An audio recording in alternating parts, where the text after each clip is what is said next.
ಸಿದ್ದರಾಮಯ್ಯನವರಿಗೆ, ಸಿದ್ದರಾಮಯ್ಯ ಅವರಿಗೆ, ಮಹದೇವಪ್ಪನವರಿಗೆ, ಮಹದೇವಪ್ಪನವರಿಗೆ ಬೇಕೇ ಬೇಕು, ಬೇಕೇ ಯಾತಕ್ಕಾಗಿ ಹೋರಾಟ, ಜೈ ಮಾದಿಗ, ರಾಜ್ಯ ಸರ್ಕಾರ ಕೂಡಲೇ ಒಳ ಮೀಸಲಾತಿ ಜಾರಿ ಮಾಡಲೇಬೇಕು. ರಾಜ್ಯ ಸರ್ಕಾರ ಸಂಪೂರ್ಣ ಒಳ ಮೀಸಲಾತಿ ಜಾರಿ ಮಾಡಲೇಬೇಕು. ರಾಜ್ಯ ಸರ್ಕಾರ ಸಂಪೂರ್ಣ ಒಳ ಮೀಸಲಾತಿ ಜಾರಿ ಮಾಡಲೇಬೇಕು.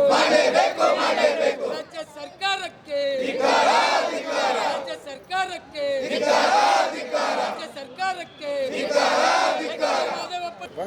ಈಗಾಗಲೇ ಪರಿಶಿಷ್ಟ ಜಾತಿಯಲ್ಲಿರ್ತಕ್ಕಂಥ ಒಳ ಮೀಸಲಾತಿ ಜಾರಿಗಾಗಿ ಸುಮಾರು 34 ವರ್ಷದಿಂದ ಮಾದಿಗರು ಹೋರಾಟ ಬಂದದ್ದು ಕೂಡ ತಮ್ಮೆಲ್ಲರಿಗೂ ಗಮನಕ್ಕಿದೆ.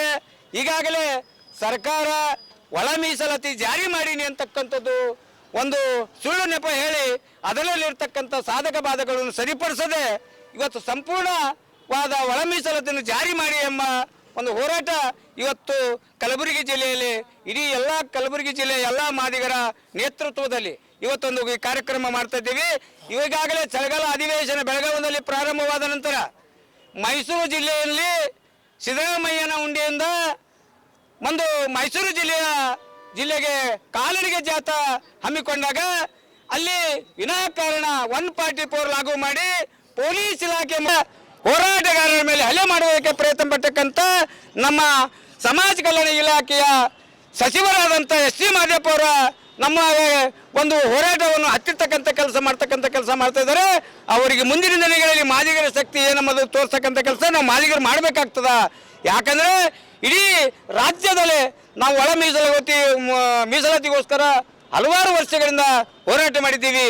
ಆದರೆ ಎಸ್.ಸಿ. ಮಾದೇವಪ್ಪನವರು ತನ್ನ ಸಮುದಾಯಕ್ಕೆ ಒಂದು ಸಮುದಾಯದಲ್ಲಿ ಒಂದು ಒಳ್ಳೆಯ ನಾಯಕರೆಂದು ಗುರುತಿಸಿಕೊಳ್ಳೋಕ್ಕೋಸ್ಕರ ಮಾಡಿದರು ಅಥವಾ ಮಾದಿಗರಿಗೆ ತುಳಿತಕ್ಕಂಥ ಕೆಲಸ ಮಾಡೋಕ್ಕೋಸ್ಕರ ಮಾಡಿದರು. ಅದರಲ್ಲಿ ಸಾಧಕ ಇರ್ತಕ್ಕಂಥ ಸಮಾಜ ಕಲ್ಯಾಣ ಇಲಾಖೆಯಲ್ಲಿ ಒಂದು ನಮ್ಮ ಸಮಾಜ ಕಲ್ಯಾಣ ಆಯುಕ್ತರು ಮತ್ತು ಅವರ ಸೆಕ್ರೆಟರಿಗಳ ಮುಖಾಂತರ ನಮ್ಮ ಒಳ ಮೀಸಲಾತಿ ಜಾರಿ ಮಾಡುವುದಕ್ಕೆ ವಿಳಂಬ ನೀತಿಯನ್ನು ಅನುಸರಿಸುತ್ತಾರೆ. ಆದರೆ ದಯವಿಟ್ಟು ಮುಂದಿನ ದಿನಗಳಲ್ಲಿ ಮಾದೇವಪ್ಪರಿಗೆ ನಾವು ಇಷ್ಟೇ ಹೇಳ್ತಾ ಇದ್ದೀವಿ, ತಾವು ಮುಂದಿನ ದಿನಗಳಲ್ಲಿ ನಿಜವಾಗಲೂ ಬಾಬಾ ಸಾಹೇಬ್ ಅಂಬೇಡ್ಕರ್ ಅವರ ಅಂಶದವರು ಆಗಿದ್ದೇ ಆದರೆ ಮತ್ತು ನೀವು ಅವರ ತತ್ವ ಸಿದ್ಧಾಂತ ಅಳವಡಿಸಿಕೊಂಡಿದ್ದೇ ಆದರೆ ಅವರಿಗೆ ನೀವು ಮಾದಿಗರ ಪರ ನಿಂತು ಹೋರಾಟ ಮಾಡ್ತಕ್ಕಂಥ ಕೆಲಸ ಆಗಬೇಕು.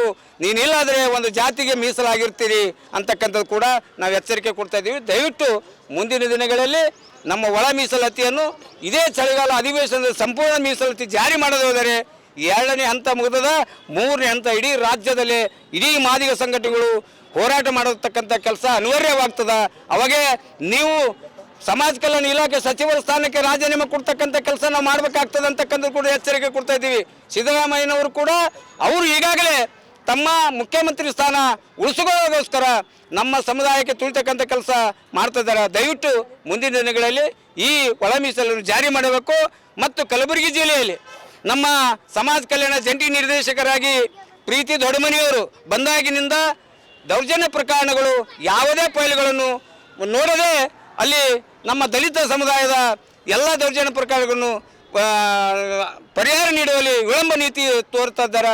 ಆದರೆ ಈ ಕಲಬುರಗಿ ಜಿಲ್ಲೆಯಲ್ಲಿ ಪ್ರೀತಿ ದೊಡ್ಡಮನಿಯವರು ಕಲಬುರಗಿ ಜಿಲ್ಲೆಗೆ ಬಂದಾಗಿನಿಂದ ಇಡೀ ನಮ್ಮ ದಲಿತ ಸಮುದಾಯದ ಹಲವಾರು ದೌರ್ಜನ್ಯ ಪ್ರಕರಣಗಳು ಇರಬಹುದು ಮತ್ತು ಯಾವುದೇ ವಸತಿ ನಿಲಯದ ವಿದ್ಯಾರ್ಥಿ ನಿಲಯಗಳ ವಸತಿ ನಿಲಯಗಳಾಗಿರ್ಬೋದು ಅವರ ಯಾವುದೇ ವಸತಿ ನಿಲಯಕ್ಕೆ ಭೇಟಿ ನೀಡದೆ ಮತ್ತು ಈಗ ಹಲವಾರು ದೌರ್ಜನ್ಯ ಪ್ರಕರಣ ಪರಿಹಾರ ಧನವನ್ನು ನೀಡದೆ ವಿಳಂಬ ನೀತಿ. ಯಾಕಂದರೆ ಈಗಾಗಲೇ ಅವರು ಕಲಬುರಗಿ ಜಿಲ್ಲೆಗೆ ಬರೋಕ್ಕಿಂತ ಮುಂಚೆ ಅವರು ಆಹಾರ ಇಲಾಖೆಯ ಫುಡ್ ಇಲಾಖೆಯಿಂದ ಬಂದಿರತಕ್ಕಂಥ ಅಧಿಕಾರಿಗಳು ಅವರಿಗೆ ಸಮಾಜ ಕಲ್ಯಾಣ ಇಲಾಖೆ ಬಗ್ಗೆ ಯಾವುದೇ ಅರಿವು ಇಲ್ಲ, ಅವರಿಗೆ ತಿಳ್ಕೊಳ್ಳೋಕ್ಕೆ ಇನ್ನೂ ಬಹಳ ಟೈಮ್ ಆಗ್ತದೆ. ಆದ್ದರಿಂದ ಅವರು ಕೂಡ ಇಲ್ಲಿ ಬರಬೇಕಾದರೆ ಒಂದು ಲೋಕಾಯುಕ್ತರಿಗೆ ಬಲಿಯಾಗಿ 5,000ಗೋಸ್ಕರ ಲೋಕಾಯುಕ್ತರಿಗೆ ಬಲಿಯಾಗಿ ಕಲಬುರಗಿ ಜಿಲ್ಲೆಯ ಬೆಂಗಳೂರಿನಲ್ಲಿ 8 ತಿಂಗಳು ಕೂತ್ಕೊಂಡು ಕಲಬುರಗಿ ಜಿಲ್ಲೆಗೆ ಆರ್ಡರ್ ಇಸ್ಕೊಂಡು ಬಂದಾರ. ಅವ್ರಿಗೆ ಕೂಡಲೇ ಈ ಕಲಬುರಗಿ ಜಿಲ್ಲೆಯಿಂದ ಹೊರಗಡೆ ಮಾಡಬೇಕು. ಅವರು ಈಗಾಗಲೇ ಭ್ರಷ್ಟಾಚಾರ ಮಾಡಿ ಮುಂದಿನ ದಿನಗಳಲ್ಲಿ ಕೂಡ ಭ್ರಷ್ಟಾಚಾರ ಮಾಡ್ತಕ್ಕಂಥ ಎಲ್ಲ ಕೆಲಸ ಇಲ್ಲಿ ಮಾಡ್ತಾ ಇದ್ದಾರೆ, ಅವರಿಗೂ ಕೂಡ ವರ್ಗಾವಣೆ ಮಾಡಬೇಕು. ಮತ್ತು ಕಲಬುರಗಿ ಜಿಲ್ಲೆಯಲ್ಲಿ ನಗರದಲ್ಲಿ ಭವ್ಯ ಬಂಗಲೆ ಆದಂಥ ಬಾಬು ಜಗಜೀವರಾಮ್ ಭವನವನ್ನು ಈಗಾಗಲೇ ನೆನೆಗುದಿಗೆ ಬಿದ್ದು ಸುಮಾರು ವರ್ಷವಾಯಿತು. ಅದು ಕೂಡ ಹೆಚ್ಚಿನ ಅನುದಾನ ನೀಡಬೇಕಂಥದ್ದು ಕೂಡ.